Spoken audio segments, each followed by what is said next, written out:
There has been no official confirmation about this, but word through the grapevine has become increasingly more intense and convincing that Marvel vs. Capcom 4 will be announced at Capcom Cup, which takes place at PSX this Saturday. I don't personally believe that we'll be getting Marvel vs. Capcom 4 yet. This community has been teased and brutally disappointed time and time again whenever it comes to getting even so much as an update to Marvel vs. Capcom 3, but I really do hope it does happen. That being said, the biggest debate concerning Marvel vs. Capcom 4 right now is that if it does come out, there won't be any X-Men related characters in the roster. This means no Wolverine, Magneto, Doctor Doom, or any mutants in general. But this is all based on old information, and since I see a lot of people crying out "no more mutants" on Twitter and YouTube and getting upset, I figured I should tell you guys that you shouldn't really have anything to worry about. I say this mostly because of my good friend BrianVonDoom, and if there's two things this man has expertise in, it's streaming Irish tournaments and knowing about comics, specifically Marvel comics, and he was quick to point out just how bizarre everyone's reasoning is behind there being no X-Men in Marvel vs. Capcom 4. So I talked about this in depth with Brian and decided to make a video to lay down some facts.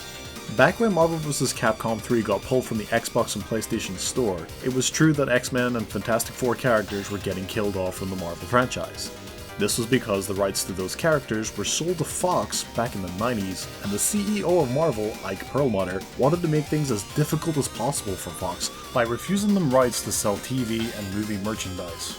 In other words, tensions between Fox and Marvel were running high, and the X-Men were suffering for it. It's possible this could have been partly why Marvel 3 suffered from no patches too, since contracts between the companies would have had to be renewed.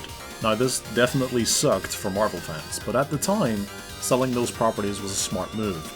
Marvel was at the brink of bankruptcy, and Ike was the stubborn businessman the company needed to be able to bring Marvel Studios back to glory with the massively successful Marvel Cinematic Universe we have now. But over the years, fans have had to endure kinda shitty X-Men and Fantastic Four movies created by Fox. And the Spider-Man movies from Sony, they're a lot better, but they've also been a little hit and miss in their own right too.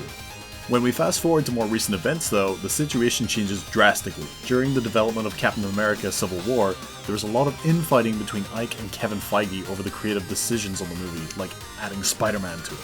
This is because Spider-Man belongs to Sony under the same kind of contract that Fox has got with the X-Men, but Ike didn't want to play nice, so Kevin threatened to leave Marvel, and because of that, Marvel changed all the positions. Like, Ike's position has changed, he's still the CEO of Marvel, but his creative input got revoked. And now Kevin's in charge of this shit. So that's why we've got cool stuff like Spider-Man and Civil War.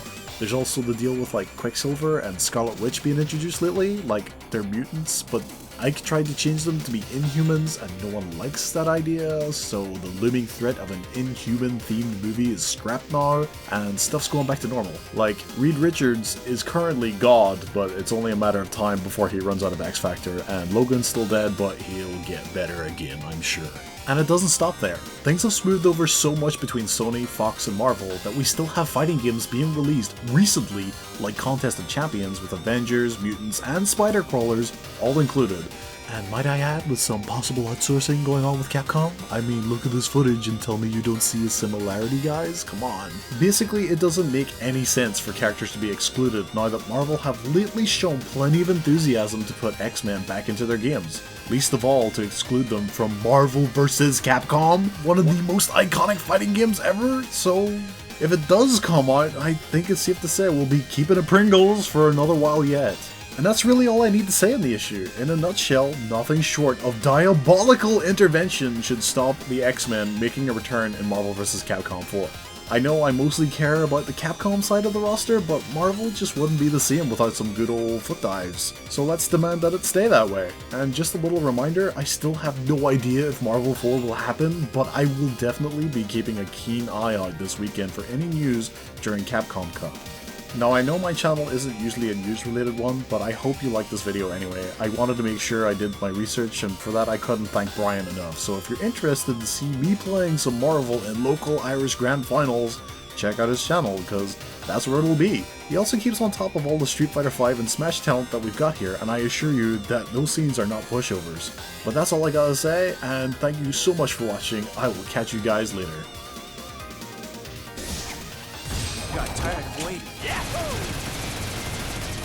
You're finished! Catch you later.